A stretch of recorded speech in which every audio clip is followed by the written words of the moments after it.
예, 오늘 하나님 말씀은 창세기 5장 21절에서 29절까지 말씀을 보시겠습니다.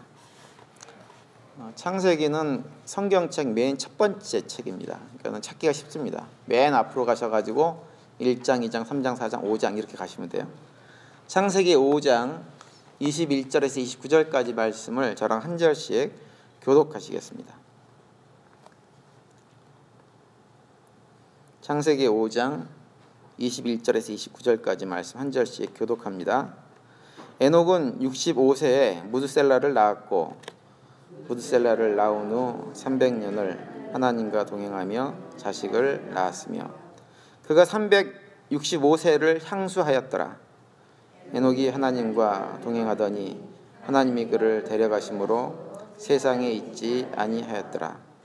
무드셀라는 187세에 라멕을 낳았고 라멕을 낳은 후 782년을 지내며 자녀를 낳았으며 그는 969세를 향수하고 죽었더라. 라멕은 182세에 아들을 낳고 29절 같이요, 다 같이 이름을 노아라 하여 가로되 여호와께서 땅을 저주하심으로 수고로 일하는 우리를 이 아들이 아니하리라 하였더라. 아멘. 예, 오늘은 이 말씀 가지고요, 명품 가정이라는 제목으로 백은실 집사님께서 말씀 전해주실 텐데요, 많은 은혜 받으시기를 바랍니다. 네, 안녕하세요 여러분, 반갑습니다.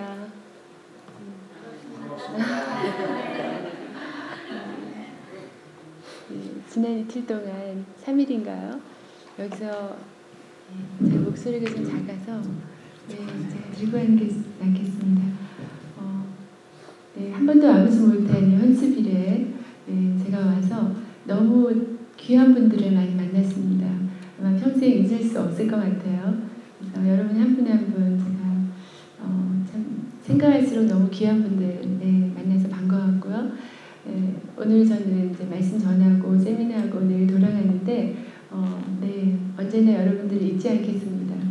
여기 오게 된 것도 참 하나님의 은혜라고 생각하고 여러분을 만난 것도 참 하나님의 은혜고요. 저는 목사님이 아닌데 또 이렇게 가끔 가면 목사님들께서 말씀을 전할 수 있는 그런 자리에 세워주시는데 저는 이제 여러분들과 마찬가지로 날마다 말씀을 묵상하면서 살아가면서 이런 기회가 되면 또 제가 한 말씀 묵상을 여러분과 함께 나누고 그렇게 하는데요.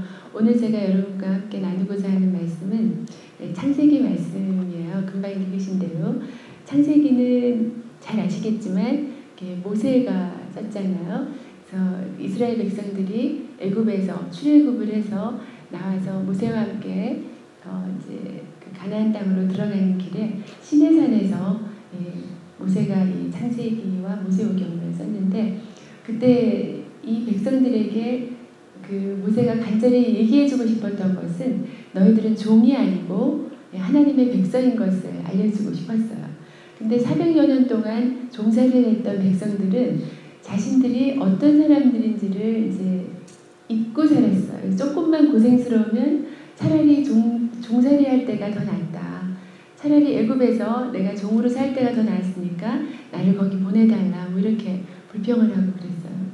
그래서 모세가 그 조상들로 다 올라가서 아담서부터 시작해서 하나님의 백성이 이렇게 어떻게 이어져 왔는지를 설명하기 때문에 창세기에는 족보가 많이 나옵니다. 마태복음에도 족보가 나오지만 창세기에도 족보가 많이 나오는데 그래서 창세기는 제가 굉장히 좋아하는 성경이에요. 창세기를 알면 성경이 이렇게 열리니까 제가 창세기를 참 좋아하는데요. 우리도 죄악된 그 예전에 우리 삶에서 나와서 세상을 살아가다가 조금만 힘들면은 또 예전에 우리가 있던 그런 애굽을 바라보고 그때가 더 좋았는데 그렇게 생각할 수가 있죠. 교회 삶이 또 힘들고 그러면은 그때 우리는 항상 말씀으로 돌아가서 말씀 앞에 앉으면 하나님께서 정말 우리의 정말 진정한 정체성이 무엇인지를 가르쳐 주시는 그런 은혜가 우리에게 있습니다. 오늘 본문을 읽으신 것은 에녹이 등장하는 아담의 족보예요. 그래서 우리가 족보를 읽을 때는 그냥 빨리 읽고 지나가죠. 근데 사실은 그 족보 안에 엄청난 은혜가 있어요. 그래서 우리가 족보를 잘 묵상하면 거기서 하나님께서 우리에게 주시는 말씀이 굉장합니다. 성경에는 족보가 나오는 본문이 많이 있는데요. 하나님을 모르고 살았던 사람들의 족보는 굉장히 간단해요. 하나님을 모르고 살았던 사람들에 대해서는 별 관심이 없어요. 그들이 몇 년을 살았는지 또 구체적으로 그들의 삶에 대해서 별로 그렇게 써있지가 않은 것이 또 하나님을 모르는 사람들의 족보인데요. 이 아담의 족보가 나오기 전에 가인의 족보라는 족보가 나오죠. 그 가인의 족보는 하나님을 부르지 않았던 자들의 족보이기 때문에 거기 보면 그냥 간단해요. 누가 얼마나 살았는지 나와 있지가 않아요. 그래서 아담의 족보는 누가 얼마나 이 땅에서 얼마나 살았는지 그 연도수가 정확하게 나오고 있어요. 그래서 저와 여러분은 하나님의 나라에 우리가 하루하루의 시간이 하나님 다 보고 계세요. 우리의 한 시간 한 시간이 하루하루가 너무 귀한 거예요. 하나님 나라에 기록되고 있는. 그래서 아담의 족보에는 누가 얼마나 살았는지 오늘처럼 이렇게 자세히 기록이 되고 있는데요. 오늘 말씀에서 하나님이 너무너무 사랑하셔서 이 땅에서 정말 아주 친밀하게 동행하시다가 또 영원한 삶으로 죽음을 맛보지 않고 그냥 바로 올라간 에녹의 스토리가 나오고 있어요. 그래서 여러분 옛날에 그 영화 아세요? 우리 부모님 세대에 굉장히 좋아했던 영화인데 잉글리드 버그만이 나왔던 지상에서 영원으로 라는 영화가 있어요. 여러분 성경만 보시나 봐요. 영화 별로 안 보시는 것 같은데 거기 보면은 아름다운 사랑 이야기가 나오는데 사랑하는 사람과 이 땅에서 너무 멋진 그런 사랑의 시간을 가지다가 영원히까지 그 사랑이 이어진다는 것은 우리 모두의 꿈이고 얼마나 우리가 생각하는 행복한 그런 사랑이 됐어요. 그죠? 그래서 그 에녹이 하나님과 이 땅에서 동행하다가 하늘나라로 옮겨졌다. 그런 그 에녹의 그 가정을 보면서 이 가정이야말로 정말 하나님께서 기뻐하시는 가정이었구나 하는 생각이 들었어요. 우리가 알고 있는 아담이나 아브라함이나 우리 믿음의 조상들을 보면 그 한 사람 한 사람은 정말 허물도 많았지만 훌륭했어요. 근데 그들의 가정을 이렇게 보면은 좀 뭔가가 좀 아담도 그렇고 아브라함도 그렇고 야곱의 가정도 그렇고 그 가정을 좀 열어보면 뭔가가 좀 그래요. 그런데 그러면 성경에 정말 우리가 정말 본받아야 될 명품 가정은 어떤 가정일까 하고 한번 찾아봤더니 이 에녹의 가정이 있었어요. 그래서 에녹은 하나님과 동행했다 그랬는데 여러분 동행한다 하는 거하고 하나님이 함께 하셨다고 어떤 차이가 있을까요? 어저께 우리 커피브레이크 세미나 오신 분들은 우리는 항상 질문으로 말씀을 만납니다. 그죠? 그래서 제가 이 족보를 묵상하다가 그런 질문을 해봤어요. 에녹이 하나님과 동행했다고 했는데 하나님과 동행하는 것과 하나님이 함께 하신다는 것과는 어떤 차이가 있을까 그런 질문을 제 스스로에게 해봤어요. 이스라엘 백성들이 그 광야에서 하나님을 배반하고 죄를 짓고 그럴 때도 하나님은 이스라엘 백성과 함께 하셨어요. 그죠? 불기둥과 구름기둥으로 함께 하셨어요. 그죠? 그러면 죄악 가운데도 하나님은 우리와 함께 해주세요. 우리는 하나님의 백성이기 때문에. 자, 그러면 에녹과 함께 하나님이 동행하신 것과 그죠? 우리가 죄악 가운데서도 하나님이 우리와 함께 하시는 것과 어떤 차이가 있을까요, 여러분? 저는 이해를 돕기 위해서 이런 생각을 해봤어요. 여러분이 여러분의 자녀들을 너무너무 사랑하잖아요. 그 자녀들을 위해서 죽을 수도 있을 만큼 우리는 자녀를 사랑하잖아요. 그런데 그 자녀들이 여러분에게 항상 기쁨입니까? 지금 굉장히 의미심장한 미소들을 지금 보여주고 계시는데요. 우리가 그 자녀들을 너무너무 사랑하지만 그 자녀들이 우리에게 항상 기쁨이지는 않아요. 근데 제가 또 자녀들을 만나보면 그 자녀들이 부모님을 생각하는 것도 또 똑같아요. 부모님을 너무 사랑하지만 부모님들이 그들에게 항상 기쁨일 수는 없어요. 서로 너무 사랑하지만 서로에게 언제나 기쁨일 수는 없는 것이 우리 사람들 사이에 사랑하는 사이인 것 같아요. 그래서 저는 동행이란 아마도 함께 하지만 너무너무 기뻐서 함께하는 그런 것이 동행이 아닐까 하는 그런 생각을 해봤어요. 자, 기쁨으로 누군가와 동행하기 위해서, 특히 이제 에녹은 하나님과 동행했다고 그러잖아요. 그래서 우리가 기쁨으로 하나님과 동행하기 위해서는 어떻게 하는 것이 기쁨으로 동행하는 것일까 하는 생각을 한번 해보면서 몇 가지 제가 묵상한 것을 여러분과 함께 나누기를 원합니다. 말씀을 읽으셨고요. 동행을 위한 조건으로 첫 번째 조건은 아마 함께 동행하는 이들은 같은 방향으로 걸어가야 되는 것이 아닌가 생각합니다. 여기 오니까 산을 좋아하시는 분들이 계셔서 뭐 등산을 하시고 그러시는데, 우리가 누구와 함께 동행하기 위해서는 많은 산이 있지만 같은 산을 택해야 되겠고 같은 방향으로 가야 되겠죠. 그래서 저희가 세미나 때 잠깐 얘기했지만 하나님과 함께 동행하기 위해서는 하나님의 길에 우리가 함께 동행해야 되는 거죠. 네. 그래서 하나님의 길은 하나님의 초대에 응답할 때 우리는 하나님의 길에 들어서게 됩니다. 내 안에 거하라, 나도 너희 안에 거하리라. 너희가 내 안에 거하고 내 말이 너희 안에 거하면 무엇이든지 원하는 대로 구하라. 그리하면 이루리라 하고 말씀하셨어요. 그래서 하나님께서는 예수님께서는 예수님의 집에 같이 거하자고 우리를 초대하셨어요. 예수님의 집에는 예수님의 사랑이 있고 예수님의 열정이 있고 예수님의 삶이 있고 예수님이 이 땅을 향한 큰 비전이 예수님의 집에 있어요. 우리가 그 안에 거하면 우리가 예수님의 길에 함께 동행하는 그런 삶이 되는 것입니다. 에녹의 이름의 뜻은 순종하는 자라는 뜻이라고 합니다.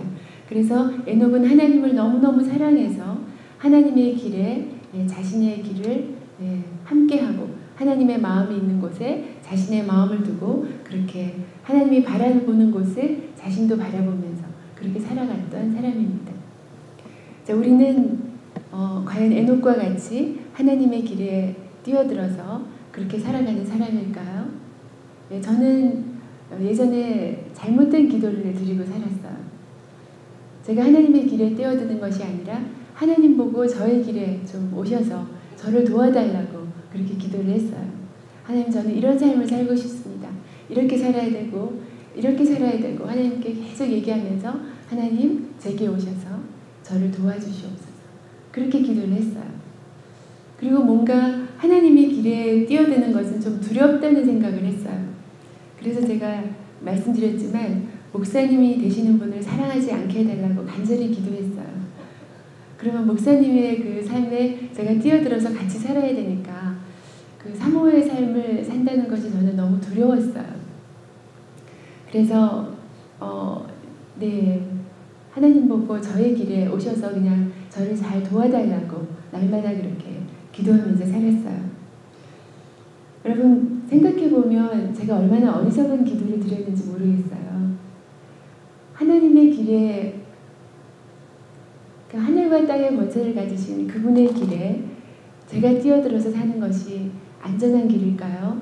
아니면 저의 생각대로 제가 살고 싶은 길을 가는 것이 안전한 길일까요? 저는 하나님의 길에 뛰어드는 것이 더 두려운 것이라고 왜 생각을 했을지 모르겠어요. 그래서 이제는 그렇게 기도를 하지 않습니다. 하나님, 저는 저의 길이 없습니다. 하나님의 길에 제가 뛰어들어서 하나님의 마음이 있는 곳에 제 마음을 두고 함께하기를 원합니다. 그렇게 기도를 합니다. 그래서 제가 세워놓은 기준이나 이런 것들과 잘 맞지 않는다 하더라도 하나님께서 어딘가에 부르시면 그 길이 하나님의 뜻이 있지 않은가 묵상하면서 또 하나님께 순종하기를 원하는 그런 삶을 살아가려고 최선을 다하면서 살아갑니다. 자, 그러면 하나님의 마음이 있는 곳이 어디일까요?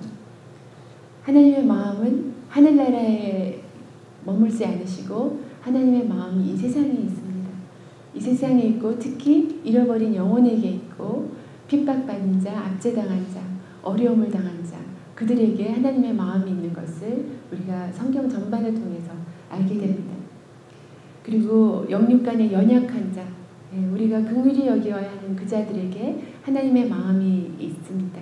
그리고 우리들에게 그들을 긍휼히 여기고 그들의 힘이 되어주고 그들을 도와주라고 합니다. 강도 맞아서 어려움에 처한 그런 백성들을 도우고 그런 사람들을 도우라고 합니다.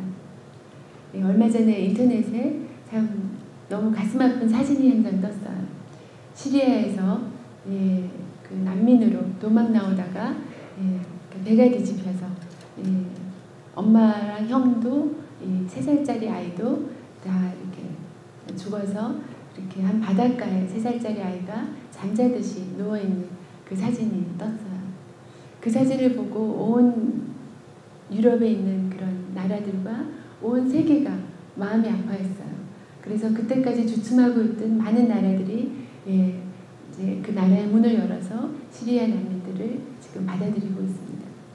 그래서 우리는 어떻게 하든지 어떤 상황이든지 가난한 자, 또 하나님을 모르는 자, 억눌린 자, 압대당한 자들에게 우리의 마음을 두고 그들에게 우리의 삶을 드릴 때 하나님의 마음이 바로 거기 있고 그것이 바로 하나님과 동행하는 삶입니다. 그래서 이 헌츠빌 지역에 또 어려움을 당하신 분들, 또 특히 믿지 않으신 분들, 그런 분들을 우리 이 교회가 책임지고 그들과 함께 동행할 수 있도록 우리의 교회 문을 열고 우리의 마음을 문을 여는 그런 놀라운 은혜의 역사가 우리 모두에게 일어날 수 있기를 바랍니다. 네, 그래서 우리 모두가 다 하나님과 또 같은 방향, 같은 길로 동행하기를 간절히 소원하는데요. 같은 길을 걷는다고 해서 또 늘 동행인이 될 수는 없습니다. 네, 그래서 두 번째는 동행의 조건 두 번째는 우리가 같은 속도로 걸어야 합니다. 이제 우리가 산을 같이 오를 때라도요. 어떤 사람은 저 앞에 가고 어떤 사람은 발걸음 열어서 저 뒤에 간다면 그 사람들이 동행인이라고 할 수는 없을 거예요. 비록 같은 쪽으로 바라보고 간다 할지라도. 저는 결혼을 굉장히 운동신경이 뛰어난 사람하고 했어요. 모든 운동을 거의 프로급으로 잘하는 사람하고 결혼을 했어요.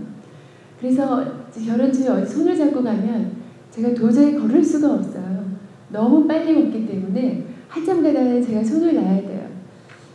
그래서 서로 같은 길을 가지만 서로의 타이밍이 다르면은 우리가 함께 가는 동행인이라고 할 수가 없습니다. 그래서 우리가 하나님과 동행하기 위해서는 하나님의 타이밍에 함께 걸어가야 되는데 어떤 때는 정말 답답하죠. 왜냐하면 하나님이 너무너무 천천히 움직이시는 것만 같아요. 좀 빨리빨리 해주셔서 우리의 길을 좀 빨리 가야 되는데 하나님은 너무 천천히 움직이셔서 우리의 기도를 들어주시는지 안 들어주시는지 살아계시는지 돌아가셨는지 너무 천천히 움직이시는 거예요. 제가 청년들하고 상담을 하면 청년들이 항상 그런 얘기를 해요. 늘 기도하는데 하나님께서 배우자를 안 주신대요. 왜 빨리 안 주시는지 알 수가 없대요. 또 우리 자매들하고 얘기하면 저도 좀 불임의 세월을 좀 오래 겪었어요. 왜 빨리 하나님께서 아이를 안 주시는지 모르겠다고 기도해요. 저는 그 아픔을 알아요. 또 청년들은 또 이렇게 기다려도 배우자가 안 나타나면 또 그게 힘든 거예요. 하나님 왜 제 기도만 안 들어주십니까? 그런 이제 기도들을 하시는데요. 제가 그들에게 하는 말이 그래요. 막으심도 지키심입니다. 우리는 그것을 잊어버릴 때가 많이 있죠. 뭔가 길이 막히면 하나님을 바로 원망하는데 막으심도 지키심입니다. 라고 제가 말씀을 드려요. 이상한 사람 만나가지고 평생 고생하는 사람 정말 많이 봤어요. 일찍 한다고 다가 아닙니다. 그런 얘기도 하죠. 또 어떤 분은 동부에서 서부로 직장이 돼서 이사를 오시면서 이제 한 거의 열흘길을 천천히 운전을 하면서 오시는 동안 그 회사에서 뭐 무슨 일이 생겼다고 오지 말라고 연락이 온 거예요. 그래서 이분이 일단 캘리포니아까지 오셔가지고 막 너무너무 힘들어하는 거예요. 어떻게 자기에게 이런 일이 있고 하나님이 어떻게 나에게 이런 거를 허락하시는지 모르겠다고 정말 힘들어하셨어요. 그래서 이제 우리 커피브레이크 식구들이 함께 도우고 같이 기도하고 그러면서 한 1년이 지나서 하나님께서 새로운 직장을 허락하셨는데 그때 알게 됐대요. 처음에 갔던 그 직장이 여러 가지로 어려워가지고 이제 뱅크럽을 하게 된 거예요. 그래서 하나님께서 이제 더 좋은 직장으로 튼튼한 직장을 하나님께서 허락하셨다고 나중에 막 간증을 하는데 제가 그냥 모른 척하고 들었지만 저는 기억하거든요. 그분이 얼마나 하나님을 원망했는지. 그리고 지금은 그렇게 감사를 드렸지만 얼마나 하나님을 마음을 원망했는지 제가 기억하는데 그렇게 막으시는 것도 또 금방 안 주시는 것도 하나님의 은혜라는 것을 우리가 기억하면서 우리가 하나님을 신뢰함으로 하나님의 타이밍을 기대하고 기다리는 것, 그것이 이제 하나님의 은혜이죠. 저는 아이들을 키우면서 하나님 마음을 가장 많이 배웠던 것 같아요. 그전에는 그냥 머리로만 알고 있었는데 아이 둘을 길렀는데 둘 중에서 둘째는 저와 좀 성정이 비슷하기 때문에 대화도 잘 되고 뭐 그래요. 근데 큰딸은 정말 달라요. 어떤 면으로 좀 남편도 닮았고 그래서 참 대화하기가 힘들고 그랬어요. 제가 어저께 커피 브레이크에서 하는 질문법 알려드렸잖아요. 도입, 관찰, 해석, 적용. 제가 우리 큰아이를 키우면서 우리 큰아이와 대화하는 것을 이 질문법으로 정말 많이 활용했어요. 왜냐하면 제 감정적으로는 너무 힘든 아이였어요. 그래서 보면은 이제 한 가지 예를 들자면 밖에 가서 친구들하고 이제 어른들한테는 인사도 잘하고 참 친절한 아이인데 어렸을 때 보면은 동생한테는 굉장히 막 좀 냉정하고 막 어떻게 보면 좀 싸납게 그렇게 동생한테 하는 거예요. 그래서 아니 제가 왜 저럴까 하고 내 마음이 힘들었어요.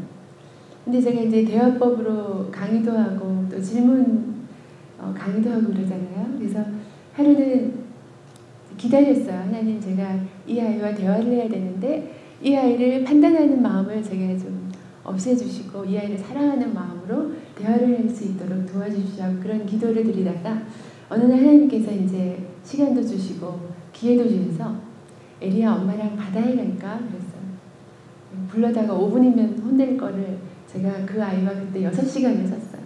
엄마랑 바다에 가자. 바다에 갔어요. 일단 아이스 브레이킹을 해야 돼요. 도입을 해야 돼요. 그래서 에리야, 우리 갈매기도 좀 보고 아이스크림도 먹고 뭐 커피도 사주고 돈도 얼마나 썼는지 몰라요. 그래서 이제 아이스 브레이킹을 짠뜩 해서 얘가 마음이 아주 좋아졌어요. 그래서 이제 그 다음에 관찰로 들어갔어요. 이제 관찰은 내가 관찰한 것을 지적한 게 아니라 스스로 자신의 모습을 보게 해줘야 돼요. 에리야, 엄마가 요즘 보니까 너가 친구들하고 얘기할 때하고 동생하고 얘기할 때하고 좀 다른 것 같아. 너는 어떻게 생각해? 그랬더니 갑자기 이제 얘가 그 상태의 심각성을 깨달은 것 같아요. 근데 그렇게 얘기해요. 엄마, 자기가 동생한테 얘기할 때 훨씬 미인하게 한대요. 미인하대요. 냉정하게 하대요. 그래서 그래. 그 순간에 그래, 엄마가 봐도 그렇더라. 너 요즘 왜 그러니? 그렇게 시작되면 안 돼요. 그래. 근데 왜 그런 것 같아? 그게 해석 질문이에요.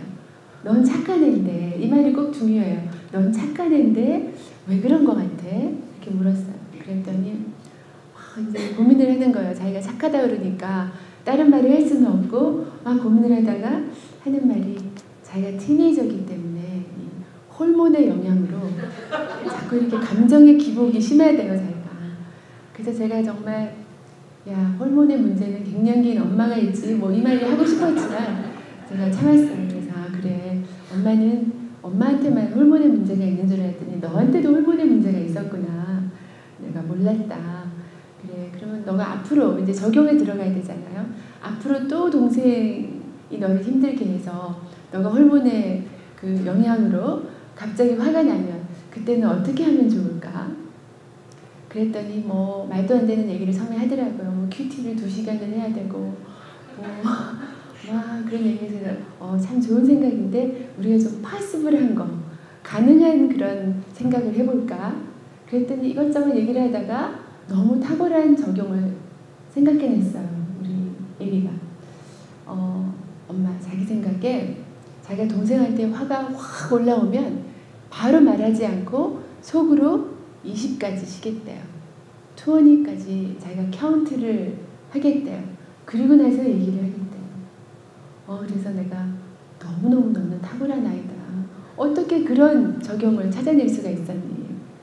그래서 참 감사한 것이 제가 그때 동생 편을 들고 큰아이를 혼내고 그랬다면 둘 사이가 좀 나빠졌을 수가 있었을 텐데 지금 너무너무 좋은 관계로 지내고 있어요. 그래서 정말 언니를 엄마처럼 생각하고 동생하고도 잘 지내고 그러고 있어요. 그리고 한때는 또 교회를 또 안 나오겠다고 그러고 큰아이 때문에 제가 참 기다리는 것을 배운 그런 시간들이 굉장히 많이 있었어요. 그래서 제가 기다리는 동안 주입하거나 혼내거나 뭐라 그러지 않고 그 시간을 기다리면서 하나님이 우리를 기다리시는 것에 대해서 많이 생각을 했어요. 나중에는 다시 교회로 몇 개월 후에 돌아와서 그 교회에 참 많은 아이들이 교회를 떠나지 않도록 돕는 그런 역할도 감당을 했습니다. 그래서 기다리면서 기도하며 사랑하며 그렇게 했을 때 하나님께서 제가 막 주입하고 제 뜻대로 주장했을 때보다 훨씬 더 놀라운 방법으로 인도해 준다는 것을 제가 깨닫게 됐어요. 그래서 하나님과 동행한다는 것은 하나님의 타이밍에 우리의 타이밍을 맞추고 하나님을 신뢰함으로써 걸어가는 것입니다. 그래서 우리 모두가 최선의 것을 가장 완벽한 타이밍에 주시는 하나님을 기대하는 저희들이 될 수 있기를 바랍니다. 세 번째는 동행을 위한 세 번째 조건은 친밀함으로 같이 걸어가는 거예요. 같은 길을 가고 또 같은 타이밍으로 간다 해도 그죠? 아무 대화 없이 뚝뚝 떨어져서 그렇게 간다면 그 사람이 과연 동행일까? 사람들은 이렇게 생각하게 될 거예요. 그래서 요즘 이렇게 부부들이 식당 가서 밥 먹는 걸 보면 저 사람이 부부인지 아닌지를 안다는 거죠. 네. 부부인 경우는 밥만 먹는데요. 밥만 먹고 스마트폰 보고 밥만 먹고, 부부가 아닌 경우, 연애를 하는 경우는 그죠? 서로에게 눈을 맞추고 그죠? 뭐 맛있는 거 입에도 집어넣어주고 끊임없이 눈을 바라보며 대화하며 그런 경우는 서로 사랑하며 지금 연애를 진행하고 있는 상태고, 부부들은 무덤덤하게 그냥 먹는데요. 여러분, 무덤덤이 뭔지 아세요? 무덤에 덤 하나 더 있는 게 무덤덤이에요. 그래서 우리는 여기 헌츠빌에 있는 우리 사랑의 교회 교인들은 정말 연애하는 그런 부부로 살아가시기를 바랍니다. 아멘 하시는 분들에게는 그 연애 있기를 바랍니다. 네, 그래서 동행이 되기 위해서는 사랑하며 친밀하게 그렇게 걷는 것이 동행인데요. 사랑하는 사람들을 보면 손도 잡고 어깨도 만지고 끊임없이 대화를 하고 그렇게 살아가죠. 청년들 연애하는 거 보면 금방 밥 먹은 애들이 막 배고프냐고 물어보고, 그래서 옆에서는 이해가 안 되는 그런 대화들을 많이 하는데, 사랑하면 말이 많아져요. 계속 얘기를 하면서 이렇게 걸어가는데, 친밀하기 위해서는 상한 마음이 사실 없어야 돼요. 여러분, 남편하고 정말 마음이 상했는데 여러분 손잡고 어디 가고 싶으세요? 절대 그러고 싶지 않죠. 마음이 상하면은 친밀함이 바로 떨어지게 되는 거죠. 그래서 우리는 하나님과 친밀한 관계로 걸어가기 위해서는 우리가 하나님 앞에 죄가 없어야 되는 거죠. 뭐 우리는 다 죄인이기 때문에 날마다 죄를 짓고 살죠. 그래서 하나님 앞에 날마다 죄를 자백하고, 요한일서 1장 9절에 보면 너희가 만약 너희 죄를 자백하면 하나님은 미쁘시사 우리 죄를 사하시고 모든 불의에서 우리를 깨끗게 하실 것이라 말씀하셨죠. 그래서 날마다 하나님께 우리 죄를 고백하는 게 중요하고요.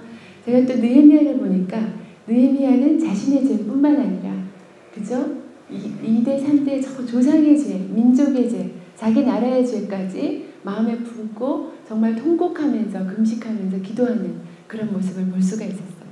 그래서 우리 가족의 죄, 우리 교회의 죄는 누가 회개를 해야 합니까? 그 죄를 죄악으로 보는 그 사람이 회개를 해야 합니다. 다른 사람의 죄라고 판단하지 말고 그 죄를 죄라고 보는 그 순간에 내가 대신 우리 교회를 품에 안고 우리 가정을 품에 안고 기도해야 합니다. 그래서 서로 지적하고 비난하고 충고하고 싸우지 말고 모든 사람의 죄를 나의 죄를 여기고 함께 기도해야 됩니다. 네, 역대하 7장 14절에 보면 내 이름으로 일컫는, 같이 한번 읽어볼까요? 시작. 내 이름으로 일컫는 내 백성이 그들의 악한 길에서 떠나 스스로 낮추며 기도하며 내 얼굴을 찾으면 내가 하늘에서 듣고 그들의 죄를 사하고 그들의 땅을 고치리라. 아멘. 하나님께서 우리의 기도를 들으시고 우리의 가정과 우리의 교회를 고쳐주시기를 소원합니다. 그래서 우리가 정결하게 주님 앞에 섰을 때 하나님의 영광스러운 임재가 우리와 함께 하십니다. 그래서 그 영광스러운 임재가 우리 자신뿐만 아니라 우리의 가정과 우리의 교회를 비춰주시는 그런 놀라운 역사가 함께 하실 줄로 믿습니다. 에녹은 숨쉬는 것처럼 하나님과 동행하고 친밀하게 예배하고 온갖 이야기를 다 하면서 살아갔던 사람인 것 같습니다. 근데 에녹에 대해서는 성경에 별로 얘기가 없어요. 뭐 큰 일을 한 사람이 아니에요. 그게 뭐 어떤 역사를 바꿀 만한 대단한 일을 했다던가 특별히 머리가 좋다던가 뭐 탁월했다던가 이런 그런 기록이 별로 없고 그냥 그 히브리에서 잠깐 이제 등장하는데요. 그 말씀 우리가 잠깐 볼까요? 히브리서 11장 5절에서 6절 말씀인데요. 같이 한번 읽어보죠. 시작. 믿음으로 에녹은 죽음을 보지 않고 옮겨졌으니 하나님이 그를 옮기심으로 다시 보이지 아니하였느니라. 그는 옮겨지기 전에 하나님을 기쁘시게 하는 자라 하는 증거를 받았느니라. 믿음이 없이는 하나님을 기쁘시게 하지 못하나니 하나님께 나아가는 자는 반드시 그가 계신 것과 또한 그가 자기를 찾는 자들에게 상 주시는 이심을 믿어야 할지니라. 네, 우리는 제가 요즘 많이 하는 강의가 이미지 관리 그런 거예요. 우리가 이미지 관리를 굉장히 중요하게 여기는 그런 시대에 살고 있는데요. 여러분은 어떤 이미지를 가지고 싶으세요?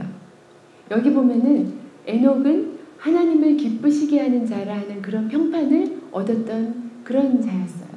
엄청난 이미지 아니겠어요? 예. 여러분 누가 저 사람은 하나님을 열받게 하는 자야. 하나님을 정말 짜증나게 하는 자야. 그런 이미지를 가지면 얼마나 정말 그건 완전히 실패한 인생이겠죠. 근데 에녹은 하나님을 기쁘시게 하는 자라 하고 모든 사람들이 인정해줬던 그런 놀라운 이미지를 가진 사람이었어요. 그는 비록 그렇게 큰 대단한 일을 이룬 사람은 아니지만 엄청난 이미지를 가지고 세상에서 살았던 사람입니다. 자, 에녹은 어떻게 이렇게 살았을까요? 우리 에녹의 가계를 잠깐 보면은요. 오늘 말씀에서 에녹은 365년을 살았는데 무드셀라를 낳고 300년을 살았다 그랬어요. 무드셀라를 낳고 300년을 하나님과 동행했다 그랬어요. 그 전에는 어떻게 살았는지 모르겠어요. 그런데 무드셀라를 낳고 65세에 무드셀라를 낳고 이후 300년을 하나님과 동행했다 그랬어요. 근데 무드셀라의 이름이 이 아이가 죽으면 세상에 심판이 온다 그런 이름이잖아요. 누가 자기 자녀 이름을 그렇게 붙여요, 그죠? 근데 에녹은 그런 이름을 붙여놓고 300년을 하나님과 동행하며 살다가 죽음을 보지 않고 하늘나라로 옮겨졌다 그랬어요. 그리고 무드셀라가 187세에 라멕을 낳았고 라멕이 182세에 노아를 낳았다 그랬어요. 그리고 노아가 600세에 홍수가 시작됐어요. 무드셀라는 969세예요. 이 땅에서 가장 장수한 사람이었는데 무드셀라가 노아의 600세 때 나이가 몇 살이었냐면 969세예요. 187 더하기 182 더하기 600 그러면 969살이에요. 정확하게 무드셀라가 969세에 그때 세상에 심판이 왔어요. 그래서 제가 아는 한 분은 절대로 하나님 안 믿으시다가 이 사실을 이제 창세기를 읽으면서 보시고 하나님 믿으시고 6개월 더 사시다가 갑자기 하늘나라로 가신 분이 계시는데요. 그러니까 이걸 보면서 에녹은 그 장자의 이름을 무드셀라로 붙여놓고 어떤 삶을 살았을까 그런 생각도 했어요. 그리고 노아 당시에 하나님께서 이 땅의 모든 사람들을 다 쓸어버리고 싶으실 만큼 이 땅이 부패했을 그때에 하나님께서 노아의 가정만 살리셨어요. 그러면 에녹과 무드셀라와 라멕과 이 긴 조상들을 통해서 노아가 하나님에 대해서 어떻게 보고 배웠길래 과연 이 땅에서 하나님께서 살리고 싶었던 유일한 가정으로 설 수 있었을까? 당대의 의인이라고 그렇게 말씀하셨는데요. 어떻게 이런 가정이 있었을 수 있었을까 생각하면서 우리는 믿음에 대해서 좀 더 생각을 해보기를 바랍니다. 에녹은 뭐 다른 걸로는 아닌데 하나님을 기쁘시게 한 자였는데 하나님을 기쁘시게 하는 것은 믿음이 없이는 할 수 없다라고 히브리서에서 아까 말씀을 하셨어요. 그래서 믿음은 삶의 모든 순간에서 하나님을 인정하는 것이 믿음입니다. 비록 그것이 내가 원하는 삶이 아니고 어떤 때는 내 삶이 너무 힘들고 외롭고 정말 풍파가 계속될지라도 그 순간에도 우리가 하나님을 인정하는 것이 바로 믿음의 삶이라고 생각합니다. 믿음의 사람들은 크고 대단한 일들을 하는 사람들이 아닙니다. 믿음의 사람들은 그저 순간순간 하나님을 인정하는 사람들입니다. 하나님의 발걸음과 늘 함께하고 하나님과 같은 방향으로 걸어가고 같은 타이밍으로 걸어가고 그리고 친밀하게 하나님과 동행하면서 하나님이 내 삶의 주인인 것을 인정하면서 살아가는 그런 삶입니다. 아까 제가 처음 찬양을 드리면서 너무 은혜스러웠어요. 예수님 이곳에 오셔서 우리의 왕이 되시고 임재하여 달라는 그 첫 찬송이 제게 너무너무 큰 은혜로 다가왔습니다. 하나님께서 언제든지 이 교회에 좌정하셔서 왕이 되어주시고 이 교회를 이끌어주시기를 간절히 기도하고 소원했습니다. 하나님과 친밀하게 동행하는 사람들은 무엇을 구해야 될지를 아는 사람들입니다. 제가 남미에 집회가 있어서 갔었어요. 여러 집회를 인도했어요. 중남미 선교대회도 인도하고 뭐 남미 코스타도 인도하고 많이 했는데 그 중에서 제가 가장 인상에 남았던 행사가 그 선교사님들의 자녀들의 수양회였어요. 한 40명 정도의 선교사 자녀들이 왔어요. 거의 티네이저들이었어요. 그런데 그 자녀들은요, 여기 우리 자녀들과 같지 않게 스마트폰도 없고 컴퓨터도 없고 뭐 아이패드도 없고 그런 아이들이에요. 얼마나 그런 게 갖고 싶겠어요. 그러니까 주최 측에서 아이패드 2개를 사가지고 제비를 뽑아서 나눠주겠다라고 광고를 하더라고요. 제가 습관적으로 그럼 나머지 38명은 어떻게 하나 그런 생각이 들더라고요. 근데 아무튼 제비를 뽑아가지고 2명을 뽑아서 나눠줬어요. 남자애 2이 뽑혔어요. 그래서 아이패드를 줬는데 그 중에 하나가 자기가 할 얘기가 있대요. 그런데 갑자기 나와서 하는 말이 제가 어젯밤에 하나님께 기도했어요. 아이패드를 달라고. 아마 다른 애들이 다 속으로 그랬을 거예요. 너만 기도했냐? 나도 기도했지. 그랬겠죠? 다 기도했는데 아무튼 이 학생이 그러는 거예요. 자기가 기도를 했대요. 근데 하나님이 자기한테 주셨대요. 근데 자기가 어떻게 기도를 했냐면 하나님 제게 아이패드를 주시면 저기 아마존 강가에서 선교하시는 그 선교사님 자녀가 왔는데 그 집은 자기보다 훨씬 더 가난하대요. 그 아이는 정말 이걸 갖고 싶어 한대요. 그래서 하나님 제게 주시면 제가 그 아이에게 주겠습니다 하고 기도를 했대요. 근데 하나님께서 주셨대요, 자기한테. 근데 사실 여러분 아이패드 누가 주는데 새 건데 그거 다른 사람에게 바로 줄 수 있는 분 여기 몇 분이나 있을까요? 예, 캘리포니아에는 그런 사람 없어요.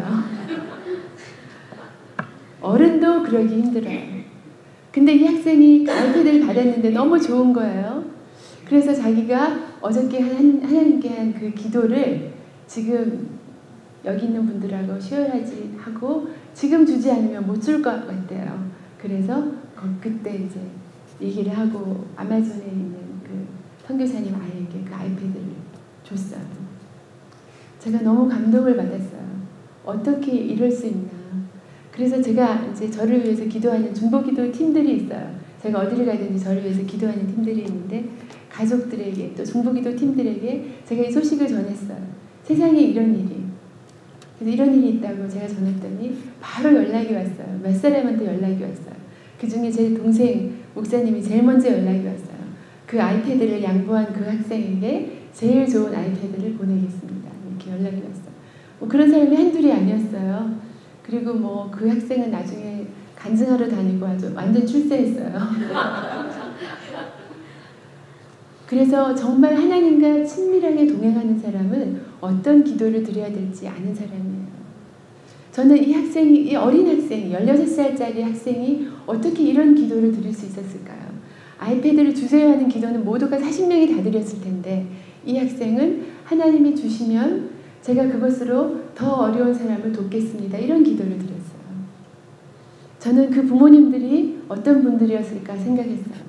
아마도 그 선교사님들은 날마다 이 아이들과 함께 기도하면서 그런 기도를 하셨을 거예요. 하나님, 제게 힘을 주십시오.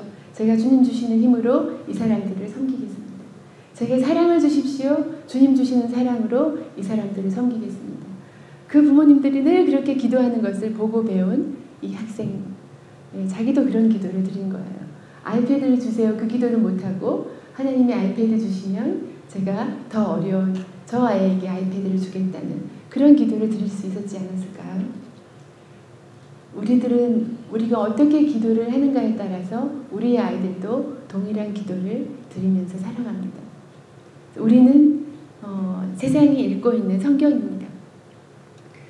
에녹은 하나님을 기쁘시게 하는 자라 그렇게 평판을 받은 자로서 어떻게 그가 살았는지 무드셀라와 또 노아의 삶을 통해서 우리는 알 수가 있습니다. 세상이 우리를 볼 때 하나님을 아는, 하나님을 기쁘시게 하는 자라는 그런 평판을 가지고 볼 때 그들은 우리를 통해서 성경을 읽게 됩니다. 여러분, 얼마 전에 이집트에서 21사람의 그런 어떤 노동자들이 잡혀가서 아이시스에게 참수를 당했어요. 21명의 남자들이, 젊은 남자들이 바닷가에서 참수를 당하는 장면을 우리가 이제 뉴스를 통해서 접했습니다. 그런데 그 중에 20명은요, 캅틱 크리스천이라고 굉장히 그 크리스천들은 목숨을 걸고 사는 사람들이에요. 그래서 그들은 그 20명은 어느 교회의 크리스천들인지 다 이제 알 수가 있었어요. 그 사람들은 어릴 때부터 순교하기를 각오하고 자란 사람들이기 때문에 그분들이 그렇게 순교를 당한 것에 대해서 부모님들은 슬펐지만 어릴 때부터 준비를 하고 키웠기 때문에 그렇게 슬퍼하지 않았대요.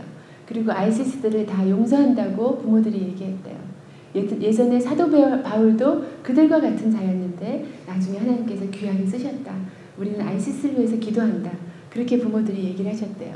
근데 그 중에 한 사람이 참 이상했어요. 아무 교회에도 등록되지 않았던 넌 크리스천이었어요. 불신자였어요. 그런데 그 사람이 함께 참수를 당했어요. 근데 그 사람이 죽기 전에 아이시스들이 그 사람에게 물었대요. 너는 크리스천이 아니지 않느냐. 그러니까 너는 지금 나는 아니라고 말만 하면 너는 살려주겠다라고 얘기를 했대요. 그랬더니 그 20명과 함께 생활을 해왔던 이 한 명이 죽는 순간에 이렇게 얘기했대요. 나는 하나님을 믿지 않았지만 저들이 하나님이 나의 하나님이 될 것을 이 순간에 고백한다.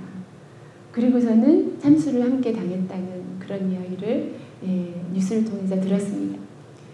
그래서 하나님과 동행하는 사람들은 이 세상에 성경으로 살아가는 사람들입니다. 그들은 하나님을 모르는 사람들에게 하나님의 모습을 보여주는 그런 사람들로 살아가야 됩니다. 하나님과 동행하는 아버지를 보았던 무드셀라, 그들의 자녀를 그렇게 인도했고 당대 의인이었던 노아가 그 가정에서 탄생했습니다. 명품 가정은 부모님들이 명문 대학을 나오고 또 엄마가 명품 백을 들고 그런 가정이 명품 가정이 아닙니다. 하나님을 기쁘시게 하고 믿음으로 살아가는 그 가정이 바로 하나님께서 기뻐하시는 명품 가정인 줄로 우리가 압니다. 저와 여러분, 하나님 앞에서 정말 우리의 가정이 명품 가정으로 설 수 있기를 간절히 소원합니다. 그래서 하나님은 능력 있는 자보다 하나님을 기뻐하고 하나님의 뜻을 순종하는 그런 사람들을 기뻐하십니다. 그리고 하나님의 비밀한 뜻을 그들에게 보여주시기를 원하십니다. 이를 행하시는 여호와, 그 일을 지어 성취하시는 여호와, 그 이름을 여호와라고 이르시는 이가 우리에게 일러 가라사대 너는 내게 부르짖으라 내가 너에게 응답하겠고 네가 알지 못하는 크고 비밀한 일을 너에게 보이리라 라고 말씀하십니다.